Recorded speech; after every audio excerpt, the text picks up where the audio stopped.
Welcome to Michael's Record Collection. I'm very excited to welcome back to the program Dave Kerzner. You may remember I had him on to talk about The Lamb Lies Down on Broadway. Now we're here to talk about his brand new album, Heart Landmines, Part One or Volume One. And Dave, welcome back to the show. Thank you, Michael. Good to be back. So very excited about this release. You just came out with October 18th, Heartland Mines Volume One, and this is a little bit of an autobiographical concept album about you leaving Los Angeles in the 1990s after a bit of a breakup and driving across country. You had your guitar, you had time to think, you had time to write songs, weren't really maybe necessarily sure what was next for you. Tell me a little bit about that time that led to this record. Well, it was it was an exciting time actually, but and there was a lot going on. But at that particular, like the impetus for the whole, the breakup and the drive, and then the ongoing for years writing started with. So I was playing with an artist named Kevin Gilbert, who we've talked about. I know you know, and we did the Lamb Lies Down on Broadway at Prague Fest in 1994. And I lived with him in Eagle Rock. He had a studio in Pasadena.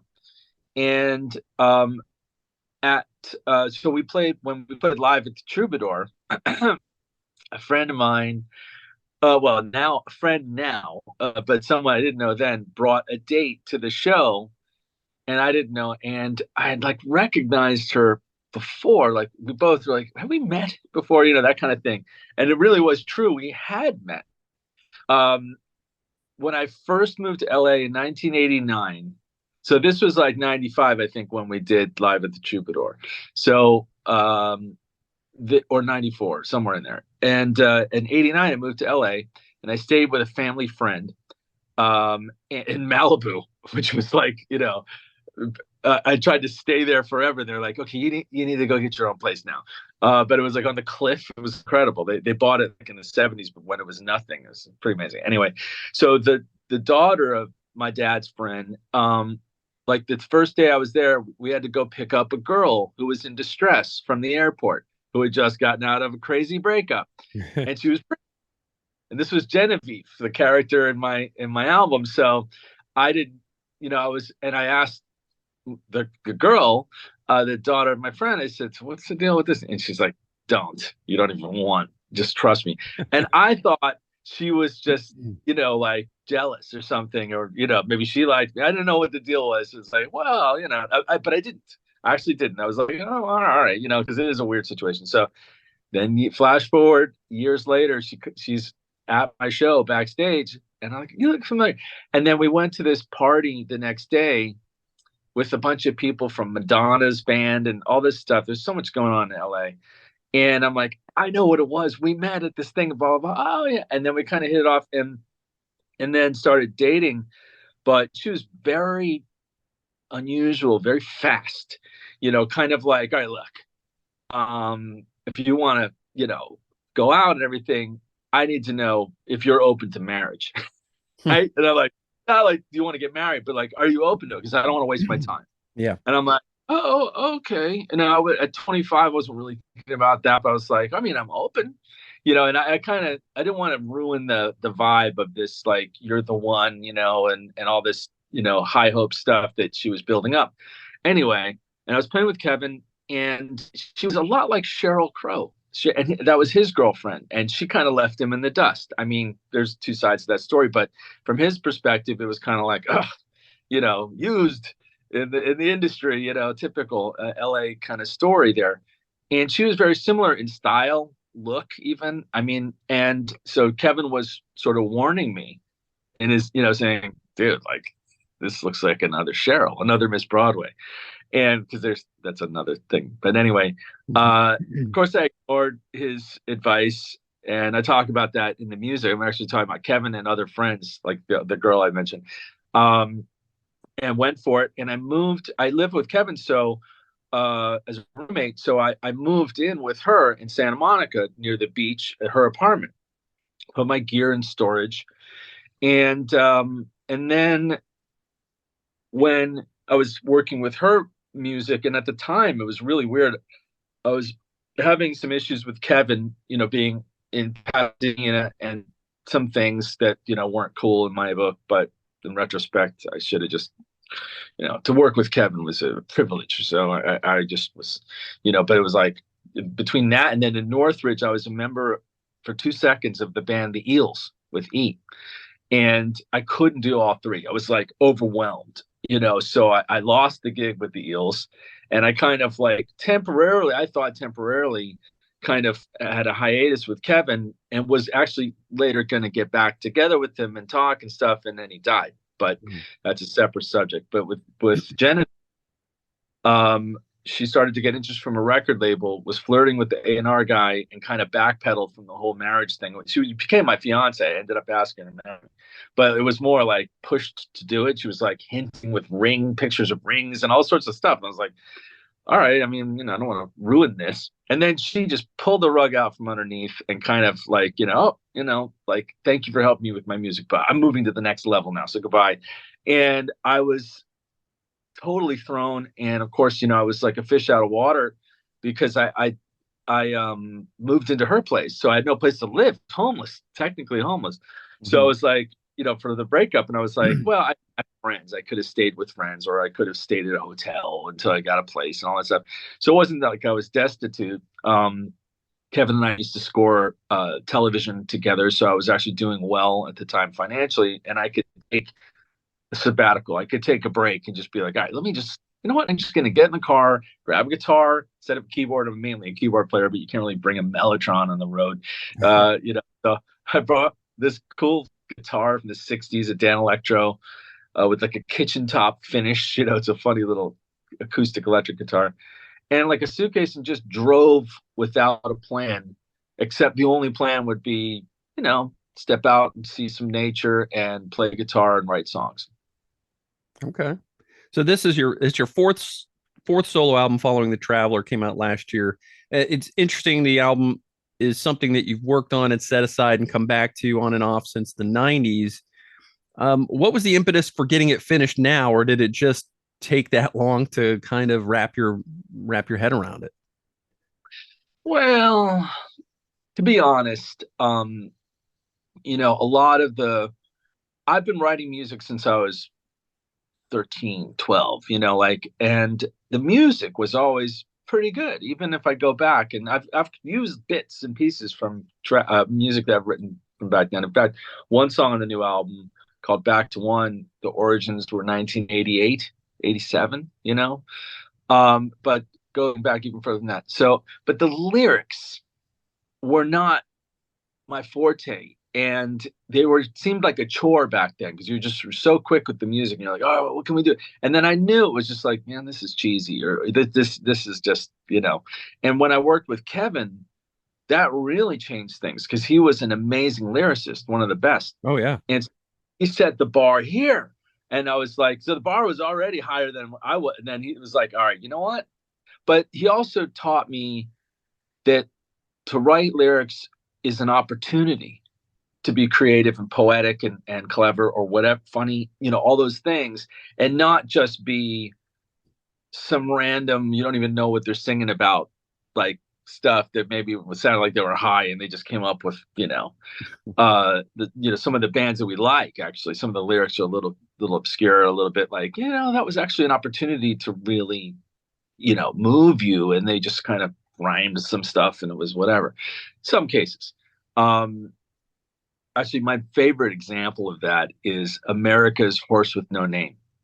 I love that song, but it's redundant. They say the word desert. You could have a drinking game with the word desert, and it's like that song could. If I wrote that song, I was co-writing that song. I'd make it about something that you could, make you cry. Like a horse with no name was like, let's say, a guy who helped people get across the border and no one knew his name, but he helped countless families or something like that. And then he died, like the giving tree. He was just used and left behind. Anyway, so I saw it that way probably around the time I worked with Kevin onward, but it takes time to get to exercise your brain and the confidence and to be able to, especially to sing those lyrics, because for a period of time I wrote these songs and tried out different singers. And actually some of the demos with those singers are on the deluxe edition of Heartland Minds Volume 1.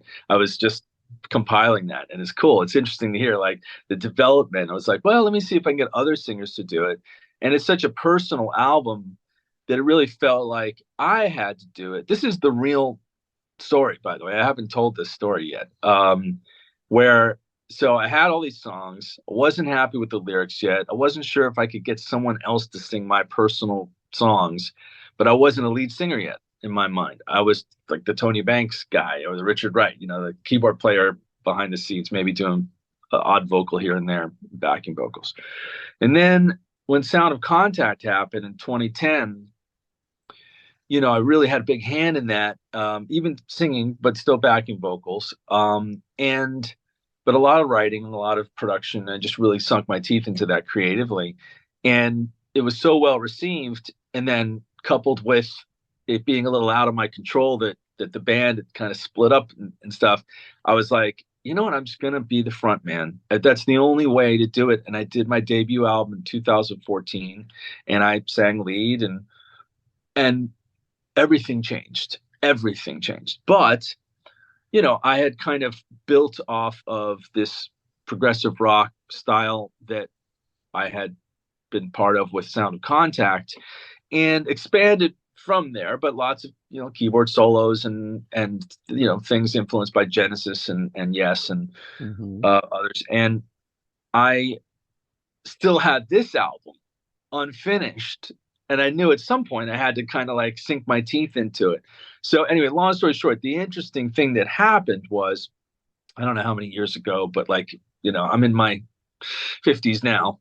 And so I went through somewhat of a midlife crisis. I'm over it now, but where I was dating younger women and thinking I was younger than I really am, that whole thing. And Mm-hmm. that some people go through, especially rock musicians. We think we're just kids forever.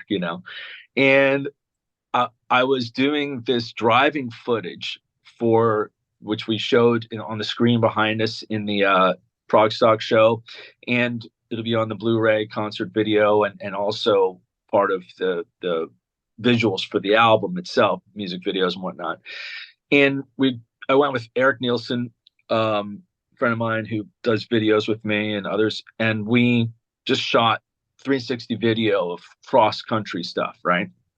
And I was in Arc of Life. I just joined Arc of Life with the members of Yes, like Mm-hmm. Billy Sherwood, John Davison, and Jay Shellen, and Jimmy Hahn. And they asked me to join the band, and we were doing a photo shoot. Actually, that timestamps it right there. So it was like 2018, 2019. And the girlfriend that I had, who was much younger than me, broke up with me while I was on the road in a much less dramatic way, and probably rightfully so, because I was too old for her and I was dreaming that I was younger than I was. So it was just but it hurt, still hurt. And Sure. I was like, oh, I'm like, damn. Like, then I thought, wow, what a trip that I actually like opened Pandora's box to go back in time to relive.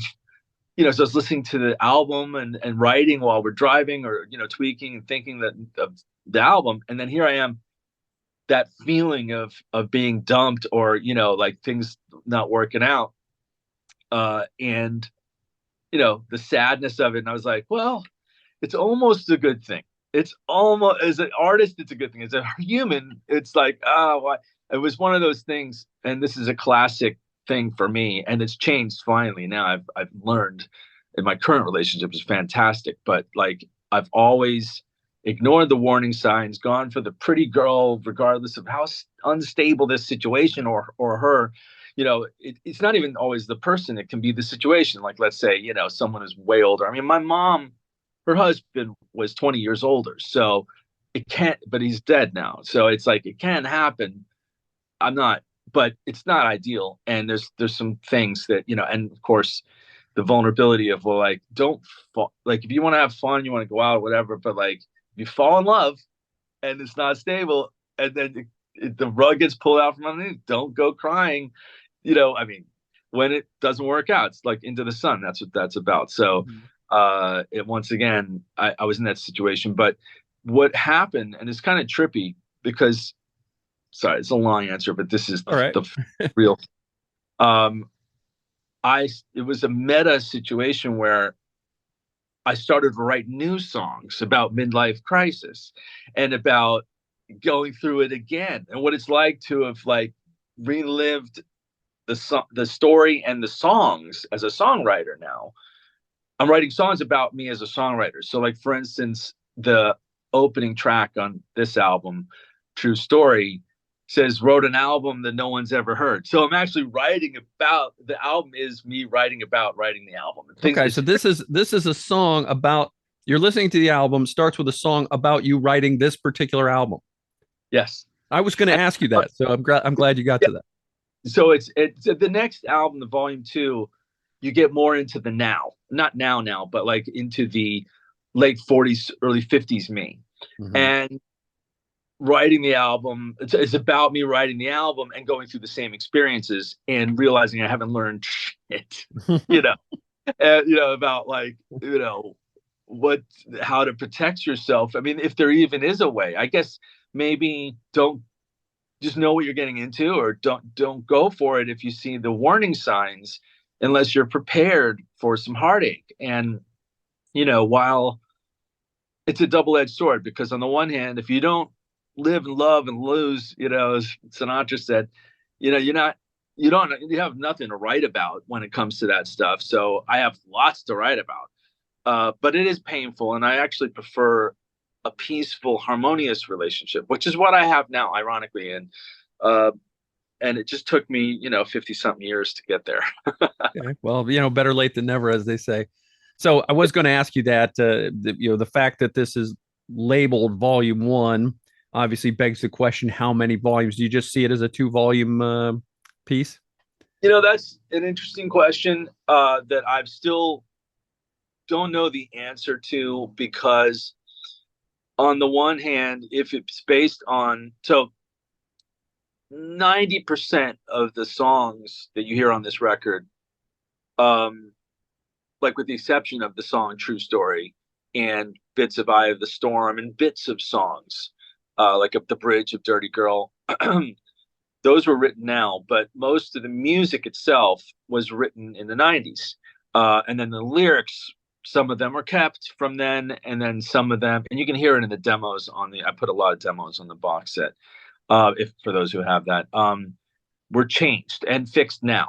So that's very like, okay, I can write lyrics now much better than I could when I was in my 20s. So let's fix these and convey what I really want to say and keep it poetic and melodic and all that stuff. So um, the volume 2, I have enough material from the 90s basically to build 2 more volumes if it's done that way.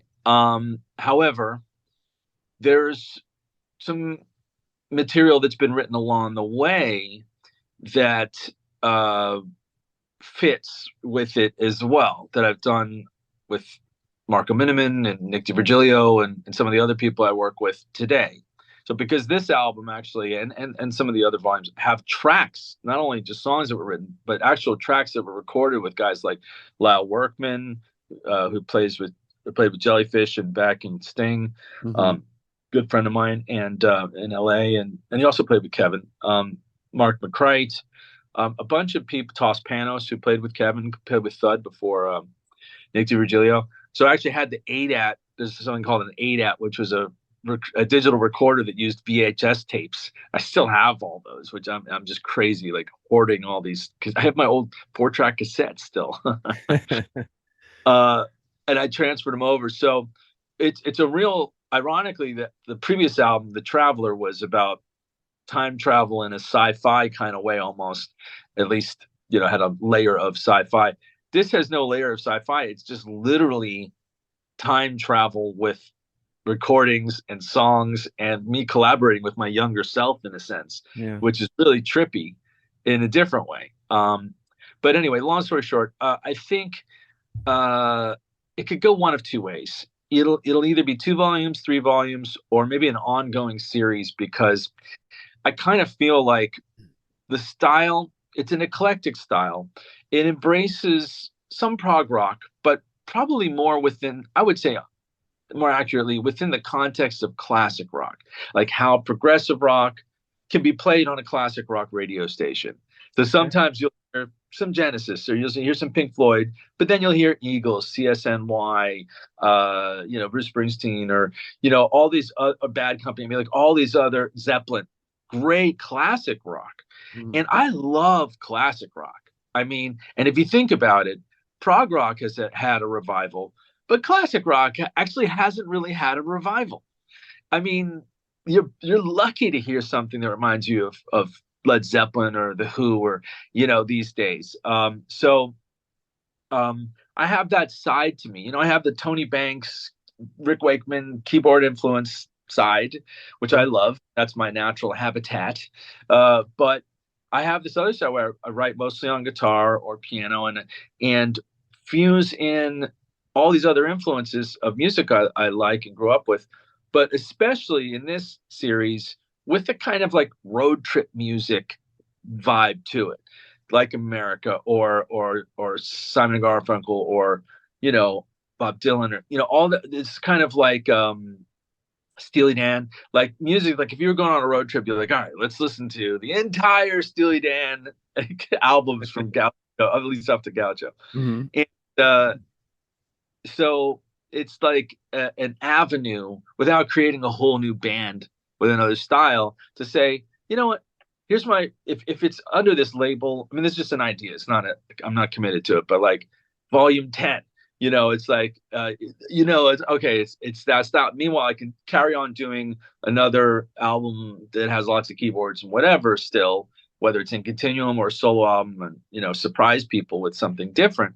Right. But like this ongoing thing, because the road trip itself and life is a journey, and just to me, poetically, it's like maybe I will do that. I don't know. I know, all I know is this: everything I do is based on having material, for better or worse. I wouldn't mind starting an album fresh without material, but I never do it. It's always like, oh, I've got this material. Let's make an album with it. Whether it's even a new band, like In Continuum only exists because I had the material. I wouldn't have done it if I didn't have the material. Mhm. Obviously, Arc of Life was different, but I have zero writing with that band. So I'm just kind of like, the keyboard player, and I would write, but it's up to them if they were like, "Would please write for the band, or let's write together." So I've got like hundreds of songs and song ideas waiting to be finished. Right. And So so you could see this as an ongoing series of this style of music that you particularly like. that's the short answer. Yeah. Yes. Okay. I couldn't have said that. Okay. So, what was the idea behind the releasing of the I EP? Was it just as a teaser to get some of that stuff out there? It's more than a teaser because it is full length songs. But I have a philosophy. It's a little out of the norm, but it makes a lot of sense.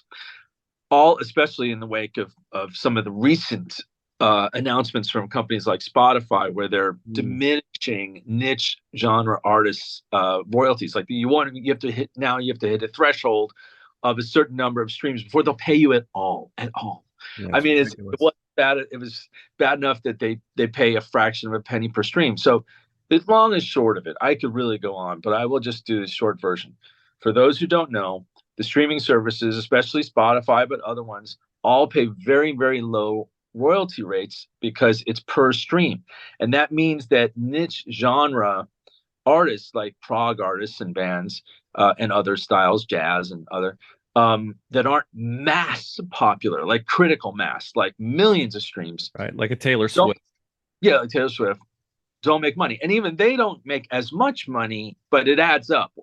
Critical mass is like when it's just like when you have 5 million, it becomes 10 million. When you have a billion, it becomes 2 billion, because all it takes is one person to tell one person, and it just gets out of hand, which Mhm. is great for them. But it rewards only the super, super, super popular artists only. And the niche get swept under the rug, like it doesn't matter. Whereas the previous model, which still exists, but it's been kind of competitive with this for people, of buying the album, let's say on iTunes or Bandcamp or the CD, of course, but in vinyl. But let's just say digitally, since that's a thing now. We listen to music on our phones and whatnot. Mhm. um, it it didn't matter because you got, like if your album sold on for $10 on iTunes, the label or you, if you're the label, got $7, 70% of it. And so even if you sold, let's say 1,000 of those, that's $7,000. It's not a fortune, but it might pay for your album to be made and to, justify it financially as a business. Mm-hmm. Well, that same amount of people listening to the album, like the normal amount of times that someone might listen to an album, would come out to like $50 maybe or something like that or worse. And that is drastic. Anyway, long story short, I have a theory, a philosophy. I've tried it on my previous album and I've tried it on this album, which is that artists like me and other artists in niche genres, indie artists, should experiment by not putting the entire album on the streaming services. Don't give away the farm. Let people, hear some of it, and if they like it, really like it, maybe they'll buy the album. Maybe they're probably not gonna buy the album. The whole album's there for free. I mean, you can't blame them because money's tight and this and that. But the Mm-hmm. thing is whether people realize or not, and a lot of prog fans do realize this. You got to support the artists that you like so that they can afford to continue. So buying their merch, going to their shows, buying their album on CD, or buying their downloads is really important. It's more important, way more important, crucial in that world than, let's say, a huge artist where it's just like, okay, you're a little blip.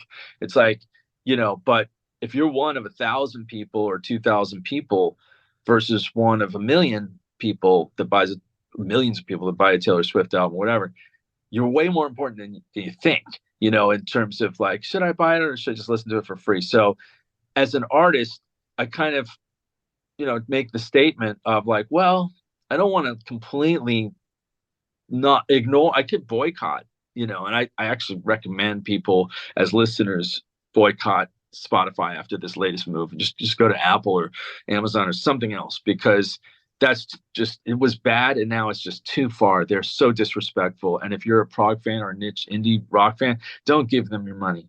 Like it's in the past. We all have to do something as much as we can. So as an artist, what I do is I don't put the full album there. Some artists aren't there at all, but you actually hurt your fans and yourself as an artist if you're not there at all, because there are people, it's a catch 22. But either way, that's my experiment. Put like an EP there and a full album for purchase other places. Mm-hmm. And, I think it works. Well, I hope it does work for you. You're absolutely right. I switched to Tidal about a year and a half, 2 years ago. Whenever that Joe Rogan thing came out, like they're giving him millions and millions of dollars, but so many people are just not even getting paid. So that was kind of the last straw for me. Good for you. So this new album, it sounds at times very Floydy to me, and what the surprise to me was also that I know you as a keyboard player, so there's so much of this that is guitar driven, acoustic guitar driven. Do you tend to write your music on the guitar, or does it depend on what sort of genre you're working in? Like I said, I don't pick a genre. The songs dictate to me what genre, how to produce it and arrange and all that stuff. But in terms of starting a song, and most of the time when I start a song, I don't even know that I'm starting a song. I'm just messing around on a Mm-hmm. guitar or a piano or a keyboard, and then something kind of sparks. I'm like, oh, that's cool. What's and then I start to think about, what is that, where should that go? What does that make me think of? I like it. And, so I sing along and maybe record it in a voice recorder, and then turn it into a song. So it could be either. The only thing is, there's two different approaches. But I always approach songs from the music first and then the lyrics. I might have a concept maybe in mind and then write a song, but it's usually the concept come to me, or the situation. Like, let's say I'm driving cross country and already I know that I'm writing about my situation and stuff I went through. But still, that situation is a good example of one of the differences between that I mentioned between keyboard and guitar is very portable. I mean, you can just grab it and go on a couch. As a keyboard player or pianist, you have to go to the piano. That's not going anywhere. And you can take little keyboards and stuff portable, but I like to write on full size piano or electric piano like a Rhodes or a Wurlitzer, Mhm. and or a guitar. That's just I don't really write on little keyboards. I can do parts, and I can I have those. I mean, I work with a company that makes those, IK Multimedia, so they're useful, but I don't actually write on like a little keyboard. So um, the so anyway, what I was gonna say is one of the differences between keyboards and guitar for me is on the piano. I studied music and I know what I'm doing. I mean, not 100%. I take stabs at things and then would have to think about what chord that is that I just played. But more or less, I kind of know what's going on, linear across the keyboard. Guitar isn't linear. It's like six linear keyboards to me. Mhm. So I get lost, because each string, has its own chromatic scale, and then they're layered into a keyboard player. That's just like, wait, what? You just scrambled my keyboard. It's almost like if you had six keyboards stacked and each one of them was in a different position. I mean, so I mean, you could actually even that could play easier than I could play guitar. There's a benefit to a keyboard player that it's not easily recognizable. You do things that you might not otherwise do. I take stabs at doing chords, and some of the chords I do, guitar players go, "What is that?" Like that play that chord. I'm like, "That's how I play that chord." That's And not a that's you not a know, thing. I, and the funny thing is the song doesn't sound right unless you do that weird voicing. So I make up my own voicings a lot of times, or I tune the guitar to something else.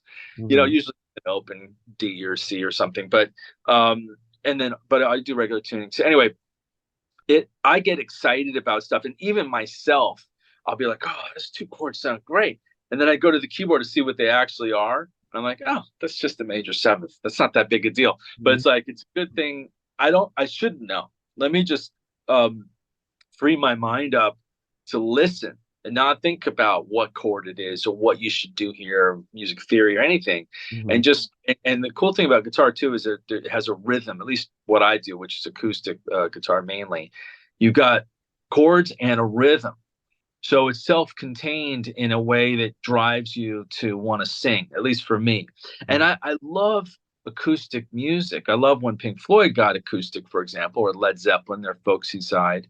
But I also love bands like, CSNY and other artists that have done acoustic music, or even like bands like Kansas, like Dust in the Wind. That was an inspiration for the song Too Far Gone, that Mhm. kind of finger picking style and violin. Of course, Joe Denizon's on it. He plays with Kansas now. But it kind of like to me also like keyboards. I mean, apart from like an intimate piano thing, keyboards tend to be grandiose, which I like, and then acoustic guitar tends to be more intimate to me, a little more storytelling. So I have both sides of me musically that I like to express, and it gives me that dynamic, to be able to go between the two of them. Okay. Most of I want to apologize if my listeners or viewers hear some jet airplane sounds. I live near an airport. They're practicing for an air show. I didn't know about that when I set this up, but they're starting to practice. It sounds like. So if you hear a little bit of that, I apologize. Dave, tell me about you talked a little bit about some of the folks who played on this record with you. How did you go about selecting the musicians that you chose? Well, in this case, as I said, there were tracks recorded over decades. So some of it was based on who I was, around at the time. So from LA, some of the people I mentioned, a guy named Gene Siegel, who I co-wrote "Not Coming Down" for, that ended up on Sound of Context album. Actually, that demo with him singing is on the box set. It's a good Oh, example. That's a song that would have ended up on this album, by the way, because that was a story about Kevin Gilbert, and it would have been, let's say, on volume two. I'm not going to put it on volume two, but although there's a sister song to it actually that probably will be on volume two or three. Uh, that was the song before "Not Coming Down" that was in 6/8, and it was a little different. And I wrote a different song, so that it's in the same key and has some similarities. And yeah, there's a few demos that hint at it because so one of the demos that I'm including in the box set was like it's called the Heartland Suite, and it was like this kind of like the Who, Tommy, or one of these things where I was going to open the album with little sections of the songs, which is kind of I like that idea, and it was sort of moody bluesish as well. It was like you're like Days of Future Past, Hmm. and I think Not Coming Down bits are even in that, so that's in there. But anyway, yeah, like you know, going from then to now, I have my prog family or my musical family of people that I like to work with. Fernando Perdomo, Durga McBroom, Lorelei McBroom, also Emily Lynn from who was sang on Solitude on New World. She sings with the Australian Pink Floyd. So I went a little deluxe with the backing vocals. Matt Dorsey, my bandmate in Sound of Contact. One of the cool things about Sound of Contact, there's many cool things about it. I really love those guys and I love what we did. Uh, Matt and Kelly are really talented. They play bass and guitar on that album. But Matt's such a great bass player that some people either forget or don't know that he also played guitar on that record. And he's creative and different. So I had him play some guitar on this album as well as bass. And same thing with Fernando. Guy is like a great guitar player and yet one of my favorite bass players. And so you can't lose having Fern take a crack at bass, and it's like he'll always do something cool. So those guys, and then I have the Mantra Vega rhythm section on a couple tracks, Stuart Fletcher and Alice Cromarty, because we recorded those during the Mantra Vega sessions. We flew them over from York to Miami back then, and we had a blast. We recorded all the songs for The Illusions Reckoning, and then we had extra time, so it's like not every day that you have somebody flying internationally to do a session. So we were productive. Back to One and Worlds Apart were recorded then with them. And we have Elliot Randall from Steely Dan guesting on a song. That's new. And the thing with Elliot is, look, I love to work with my favorite musicians when I can. But it's not as, let's say, gratuitous or just kind of like wish list oriented as one might think. Like, for instance, I mean, I tend to work with people I know. So I actually know Elliot. And he's come to our shows and he's really supportive. And I've always wanted to work with him. Another person I was going to ask who I know is Don Felder. I was going to ask him to play on Dirty Girl, but Fernando did such a good job with the solo. I was like, well, we don't need it. But Don owes me a favor because I helped him on one of his albums with some drum sounds. If he remembers, I was like taking a little too long to redeem the favor because it was like, Well, that would have but been cool if he played on Dirty Girl because he had a hit with Bad Girls. So it was like, oh, I didn't know. I was just thinking ish, and it would have suit him well. May still try to do it at some point if it fits. It's all about if it fits. But I was gonna say, like, I know Elliot. Elliot played on like Can't Buy a Thrill and other early Steely Dan albums. Love those records. Denny Diaz and Skunk Baxter was two of the other guitar players. I don't know them, and I could probably reach out to them. Maybe should have, but at a certain point, I'm just kind of like, well, you know, uh, it's just a little closer to home. It's like if it falls within the range of like, all right, either I know them or someone I'm working with works with them or knows them. Like when we worked with Simon Phillips, my friend Eric Norlander had worked with them, and mhm. so I mentioned Eric, and that's because Nick DiVirgilio wasn't available, and I was like, well, who can I get? Simon Phillips. Actually, Nick was like, when he heard the album, he's like, is that Simon Phillips? Because we all love Simon Phillips. I'm like, yeah. It's like, wait, so you couldn't get me and you got Simon Phillips?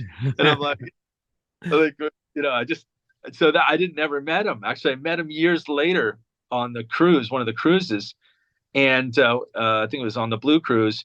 And then Fernando was there, and like Fernando kind of introduced me and said, "Simon, this is Dave. You played on his record. We played together." And he's like, "Oh, really?" And then we played it for him because I don't think he ever heard how it came out. He's like, "Oh, this is really good," and that was a great moment. But anyway, so there's musicians like that where it's 1 degree away. But since I and Denny Diaz, I mean, probably would have been he played this electric sitar solo on "Do It Again," and "Back to One" is a little bit of a tip of the hat to songs like that. And so I had Fernando play an electric sitar, which is very rare to hear, especially distorted like that. And I Mhm. was like, no one ever does that. Let's do it. Let's do it again. Um, and but so there I probably forget. Well, Joe Denon's on. I mean, there's so many different musicians, but the way that I approach it is just like a casting director. It's like, well, who would fit for this song, Mhm. um, and maybe even like differences between what they would do creatively versus following any directions. Some people are like really good at, like, you ask them to do something specific and they do it. And then some people are like, well, they're probably not going to do exactly what you asked, but they're going to still do something creative and good. Mhm. Uh, and then some people are really fast, like Fernando. Not only does he sometimes follows my directions, sometimes he does his own thing. But if he does his own thing, it's because he heard something, and it's maybe better than what I had in mind or whatever. It's certainly different and useful. But he's also fast. He loves playing with me and is so respectful and so like a workaholic anyway that he'll turn around a track within 24 hours. And I love that. I mean, no wonder he gets hired a lot, because it's kind of like, and it's good.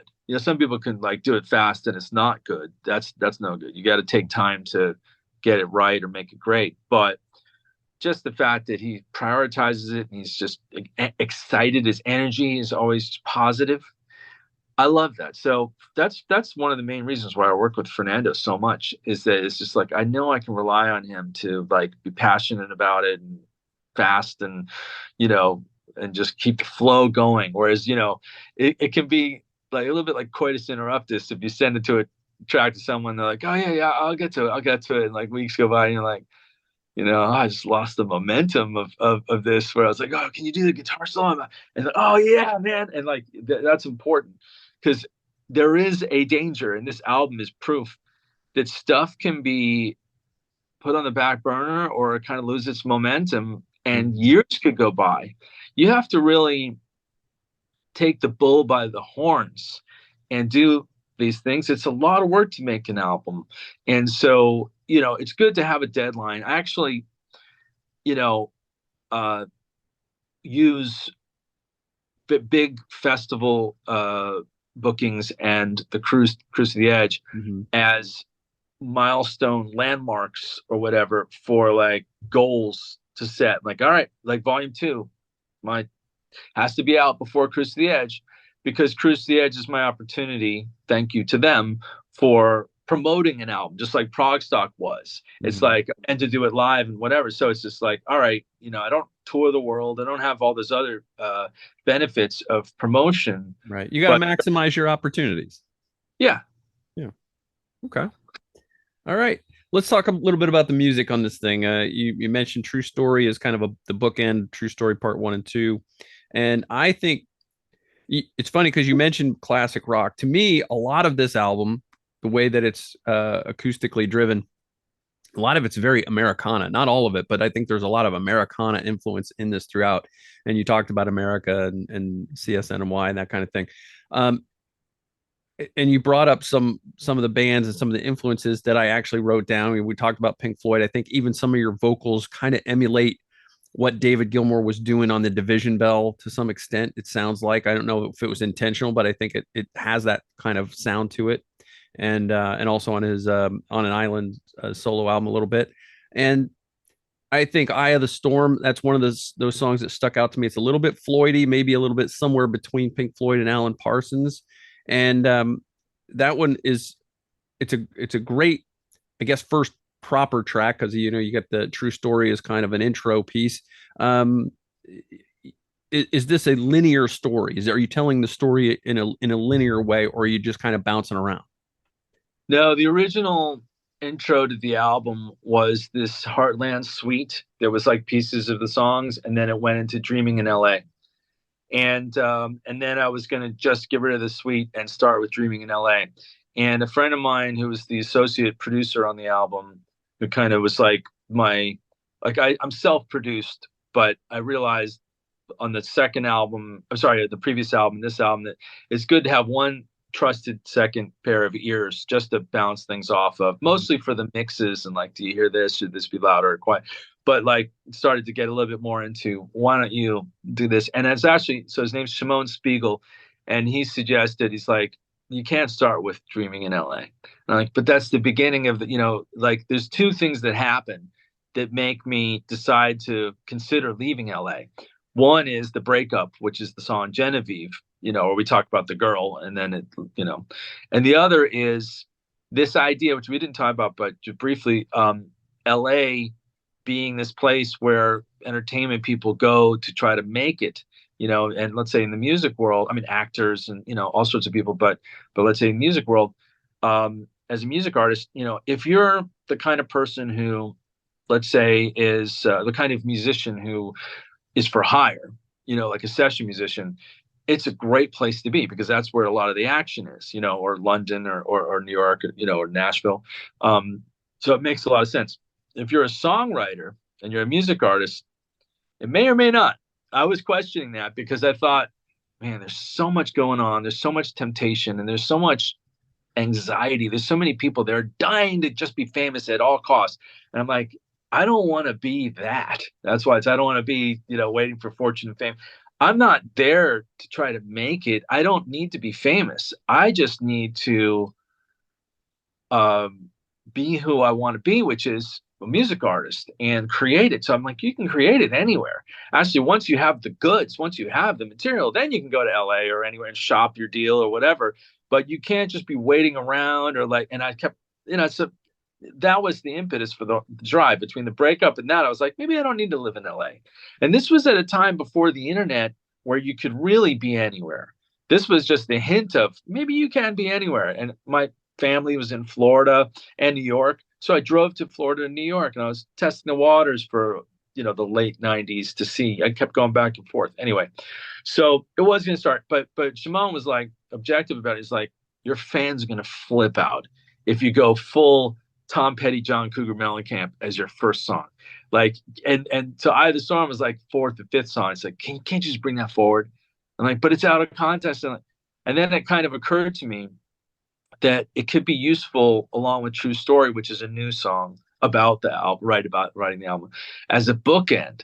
Because one of the things that was difficult about this is how to have a beginning and an end, knowing it's volume one. So it's like, it's not going to end anyway.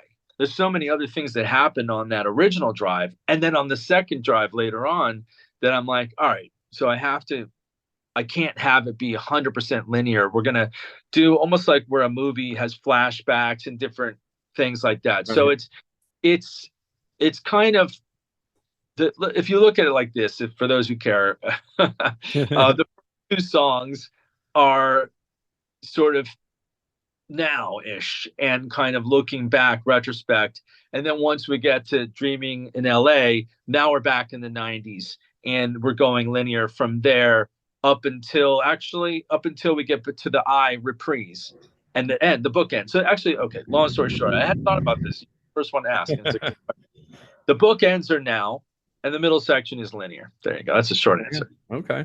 The Dreaming in LA, you mentioned this one already. That's kind of where you envision the story starting. I have a cat that's not happy with these jets flying around. You mentioned this band, and I wrote this down. Some musical DNA shared in the verses with Bad Company's Shooting Star. But it sounds a little bit more like something like Kevin Gilbert would do than, if that makes sense. There is some similarity there, but it sounds more like something Kevin might have written. Yeah, I mean, Kevin is a huge influence on this album, especially because at the time I was in his band, and it was just sort of like becoming part of my DNA in a way. And for many years, I've, in different moments where it was appropriate, like songs like My Old Friend and certain moments, I do I think about that actually, like what would Kevin do? Because Kevin, I hold him to such a high standard of like, well, he would be clever. He would say that in a different way, or he would be funny, or he'd break the fourth wall. He would just and I'm like, I admire that. I like that, and I aspire to be able to do things that you don't often hear, like something comedy, something funny, in a song that isn't cheesy. And you know who else was really good at that, and I miss him, is I never met him, but is Tom Petty. Like so um the two biggest inspirations for Dreaming in LA would be Kevin and also and Hendrix too, though. Actually, I mean the chorus is a bit Hendrix, Mm. but Tom Petty, like Into the Great Wide Open, that song, which Yeah, is a yeah, fun you can hear it. story about a rock star, and of course Shaving of the True is another story about a rock star who's just the rise and fall. And so these made up characters, Tommy and Sheila, are like they're not really part of the whole story. They're just random examples of two people who are like, let's say, maybe talentless posers who just want fame. They're in LA just to kind of get a little of the 15 minutes of fame, Yeah. and then once they get it, they actually get it, they blow it.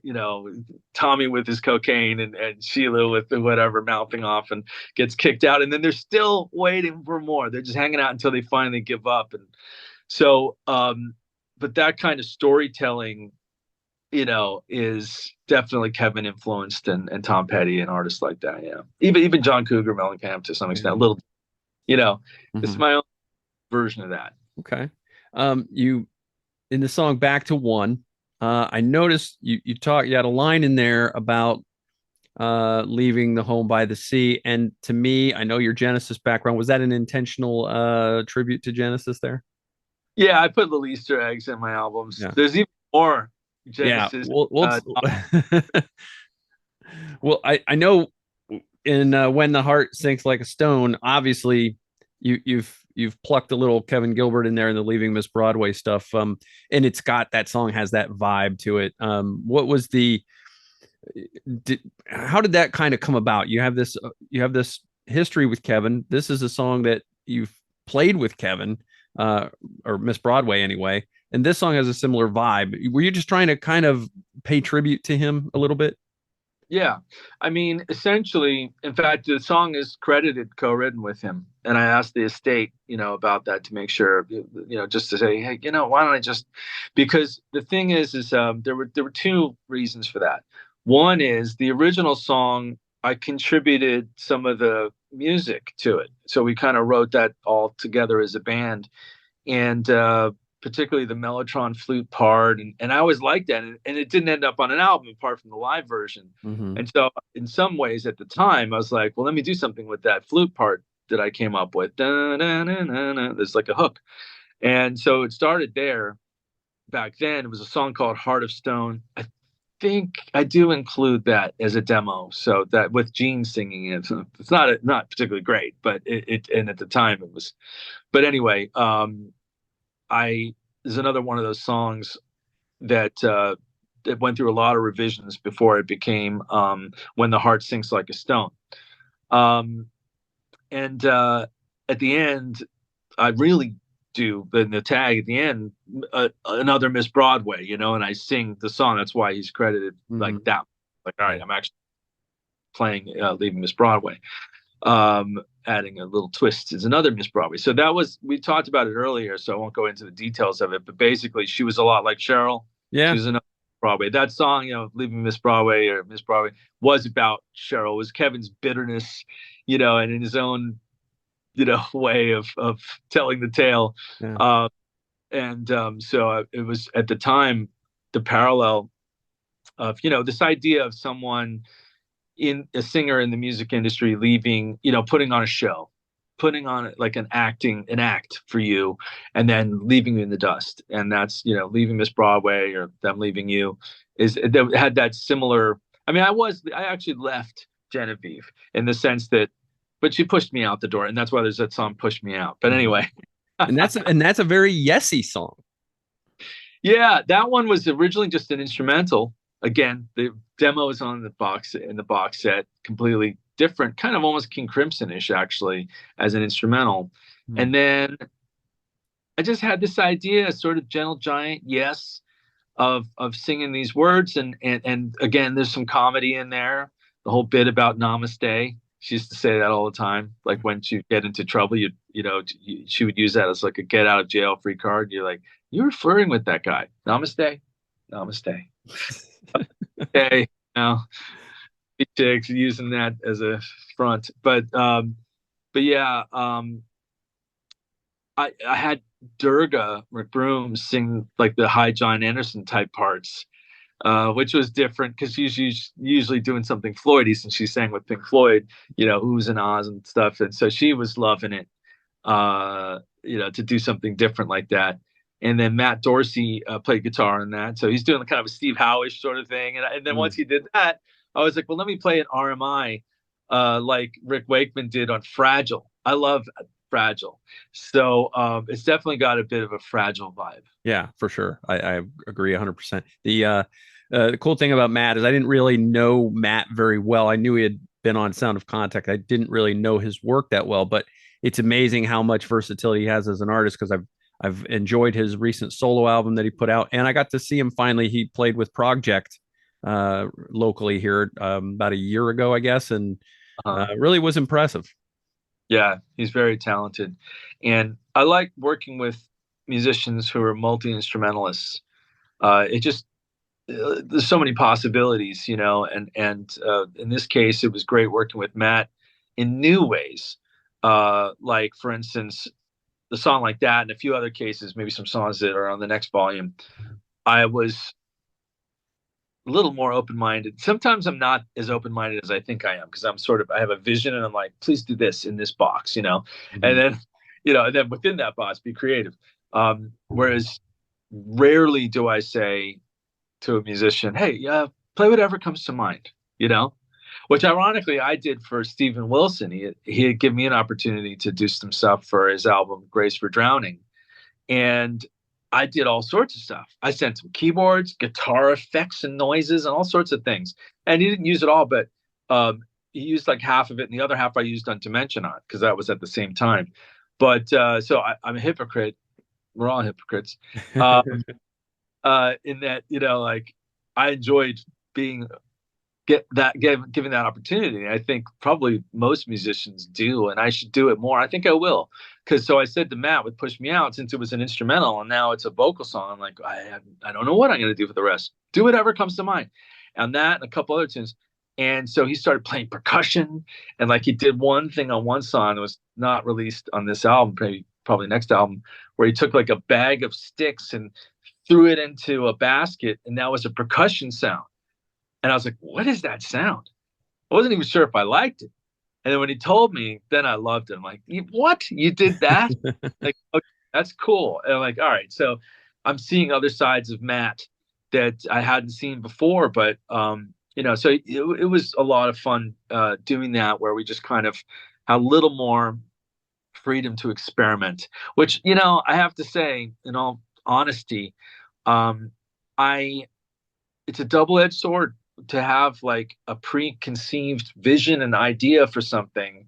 On the one hand, it's like, look, you've got the foundation, so you have you a little bit of security knowing that you can see how the songs can end up, and got some references like these other bands and those types of songs. So it's like, oh yeah, it's kind of like this and that. Well, we love all that stuff, right? Or people do like, okay, so it should fit right in there, with its own angle, but not like totally. But then at the sacrifice of something completely new, something completely out of the, like out there, and I do enjoy that too. Like I love being like, let's just do whatever. And actually with Sound of Contact, there was a few tracks that we did that, like Omega Point just came out of the blue. And so I want to do that more. But that said, these volumes are like kind of pre-paved, so to speak. All right. Well, let's talk about. I don't want to get into every song because I want to be respectful of your time, but one of the songs I want to talk about is Worlds Apart because I think, and it may change tomorrow, it may change the day after. For now, I think this might be my favorite track on the album. It's a very Floydy song, and I think this is more probably closer to what I expected from this album rather than all of the acoustic guitar. But I mean, I should have known right from the get go. You're talking about going across country with an electric or with an acoustic guitar. I should have known there would have been more acoustic guitar on it. But this to me stands out after the first, I don't know what I've had, about a half a dozen listens. Tell me a little bit about this song. Well, the song is, in terms of the timeline of the story, is about, you know, mm, about like, a day or two out in the journey. And I had second thoughts about like maybe I overreacted or maybe I should have talked about this because like I didn't catch her cheating. I just suspected it, but it was obvious. It was just sort of like she was done with me and wanted to move on and with this record company guy and schmooze him, and I could just tell you. In fact, if anything, I was probably you know dim and clueless about like the signs, and like like finally it was like, all right, she's pushing me out here. Mm-hmm. But I still was like, all right, let me just call. So I called and she had disconnected her landline, which was our landline, which is a real like, F Yeah. you. Yeah. And So but you even had the sample of that recording we used to hear. This number's no longer in service kind of thing going on.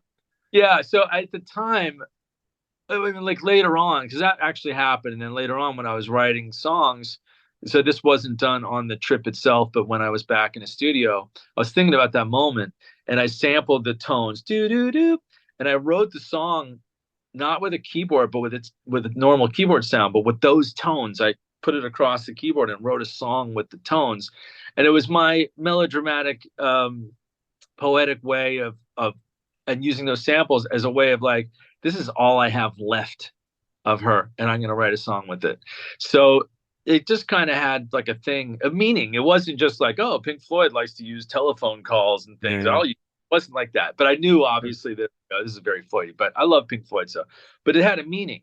It was just kind of like, you know, we're sorry, and especially like the full thing was, we're sorry, this number's been disconnected. Please try again. Yeah. And I thought like, we're sorry, try again. You know what I mean? Kind of Yeah. like Well, I it's and not, I love the way you kind of use the pieces of it and distort it a bit. It kind of gets into your mindset what you must have been thinking at that time. yeah, good. I'm glad because that is exactly it. It's sort of just like this, all right, like there's no going back vibe of just, you got to keep moving. And that's a common theme in Too Far Gone, keep moving on. And, Mm-hmm. but there's, sometimes it's like you get a sign, and this was a very clear sign. It's like, didn't want to talk. So this is it. And, it's a sad song. And, but it kind of anchors the album in the sense that it's like sort of the middle of the album, and it is that point of no return. It was like, and it sets up some of the emotion of Man of Calm and the other songs after it, and even further along the line, Volume 2, to where it's like, are we really doing this? Yeah, we're really doing this. Like at first, you're like, we're doing this. We're going on the road. We're gonna just, and then like you get to that point, maybe I'll turn back. That's the point where I might. And after that, I don't have any feelings of turning back. So it's Yeah. like a pivot point. Yeah. That's the breaking point where you're past that mythical point of no return. Yeah. Dave, when somebody listens to this album all the way through, what do you kind of hope they take away from that experience? I mean, everybody's different. So some people really get into the story and the lyrics. Other people just like nice music to listen to. So it's up to them, really. I just, I offer it in layers. I offer my music in layers in the sense that I care about and love every aspect of songwriting, playing, production, mixing, all of it. And so I put a lot into it. And that's, it's crafting what I can do with it so that it reaches everybody from the casual listener to one who's really into it and is gonna, you know, ideally listen to it from start to finish. Maybe that's one hope, is that, obviously like with one of the EP, I didn't have the segues, so the songs seamlessly go in from one to the next with sound effects and things that kind of make it seem cinematic. And on the they're standalone. It's a little more like a collection of singles, even though they're not edited though. At least they're the full length, but Hmm. still. But the album is meant to be heard from start to finish so that you feel you're on the trip with me. That would be the best result, is that you felt like you connected with it as a listener and could, just like you're on the journey with the artist and it bring you in a little more. It's my most personal album, so there's a vulnerability there. Whereas, a lot of my albums are actually personal, but I'm hiding behind, sci-fi concepts and this and that. But you could actually say, oh yeah, no, that song is actually about this. But or I could say, but this is, more just like personal and accessible and relatable, because a lot of us have been through breakups, in our lives, Sure. and situations where maybe we would have wanted to just get in the car and drive, but we couldn't because we had a job and you couldn't just take a leave or whatever it is. And so I did it. I went through these adventures, and I have a story to tell on these. And but so ideally, people getting something out of the story, but at the end of the day, um, it's also just music, And so if people are humming it, or they're listening to it while they're working out or they're driving to work like they do, and they're enjoying it, that's all. That's what matters to me the most, Hmm. not me and what I get out of it, or people, telling me positive things. And I mean, I like to hear that. It's great about me, and the musicians I work with. We all love that. But I think what's more important than that is that, my job was to create it, and the goal is to move people, is for people to get something out of it. And it's my way of putting back into the world something that I got out of music myself. It's why I wanted to do it, is because I'm like, this is great.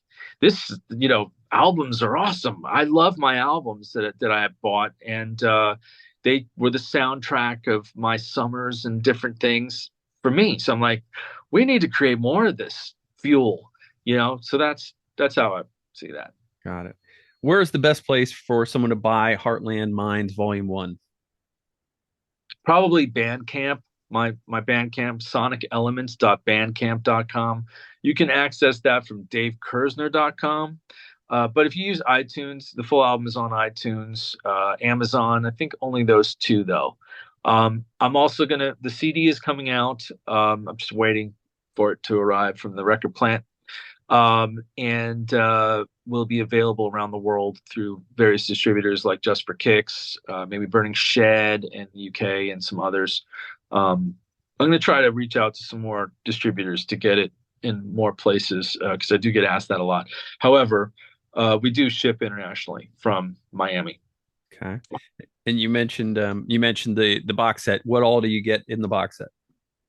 I'm weird with box sets, for better or worse. I think mostly for the better for people, but in the sense that, because even if I'm on a label, sometimes I do an album through in cooperation with the label, uh, like Static, for instance, and Breakdown, but we're with Cherry Red. But I, when I'm definitely like not on a label, I allow myself to do things like add to a box set before it's out, because I'm doing a pre-order.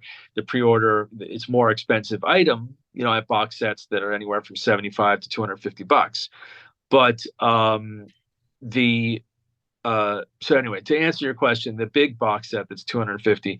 First, it came with your name in the credits, because it was like a backers box set. I always do that, and a lot of people go for that because they know that they're supporting the artist. They're really making a huge impact on the funds, to do it, and then they get their name immortalized in the booklet and everything, in the PDF. So there's that, but it's too late to have the name put in because it's already off the press. But I've added things to it. So um, right now it's 5 discs, which include, so the main album, you get the I on CD as well, the EP, which is a little different, and then you get a so that there's a 3 disc version that comes with a bonus disc of outtakes, demos, and alternate versions, like acoustic versions and stuff like that.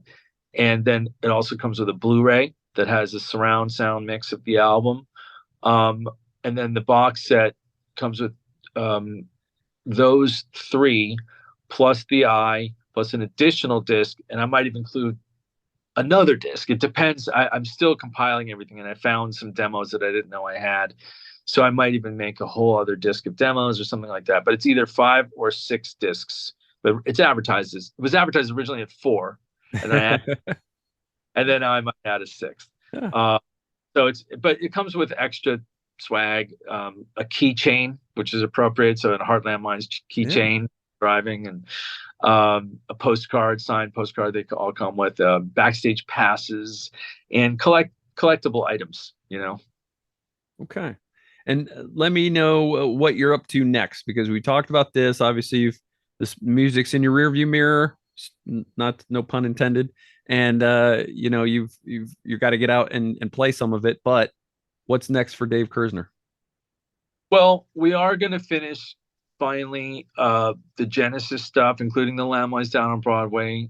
It's the 50th anniversary next year, so it has to come out next year finally after so many years.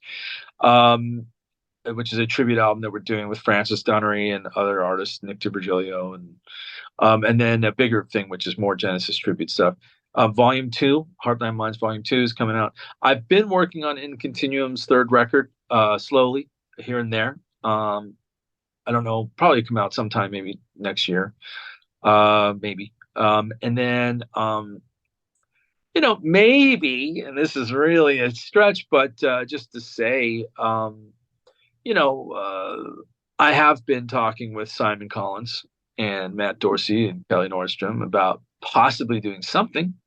So the thought is there, the desire is there, I believe, but how, when, who, what, all that, I don't know. But it's one of those things that Sound of Contact thing. It's the fans have told us that they would love it, and we would as well. But knowing what we went through together, how realistic it is, and how we'd be able to do it is up in the air. But I'm certainly open to it, and it could be good. So either way, I am going to collaborate with Matt Dorsey more on, and I'd like to do some, like I said, some new stuff that doesn't already have material, but just kind of jamming together, and or just writing something fresh out of nowhere. I'd like to squeeze that in. So, but I have so many other things too. It competes with knowing it's like bird in the hand versus two Yeah. in the bush. I have another thing that was like a Yes type of thing, which I was going to try to pitch to Arc of Life, but it's a bit more like vintage Yes, like old Yes, like even not just Fragile, but like the Yes album, or even Peter Banks era that I Yeah. did with Fernando. And that material is great, but it's just sitting there. And it was going to be a side project with John Davison, but then he got busy writing with Yes, and which is understandable. It doesn't get any better than doing Yeah. Yes stuff with Yes. But that and Squids Out to Sea, that side project, at some point, there's never a shortage, and I'm grateful for that anyway. There's always something to work on, and that's what I love to do. So Sounds good. Well, the album is called Heartland Mines Volume 1. Dave Kerzner's the artist. Dave, thank you so much for telling me about this record. I think it's fantastic. I wish you nothing but the most success with it. Thanks for telling me about it. And it was great catching up with you. likewise, Michael. Thank you, man.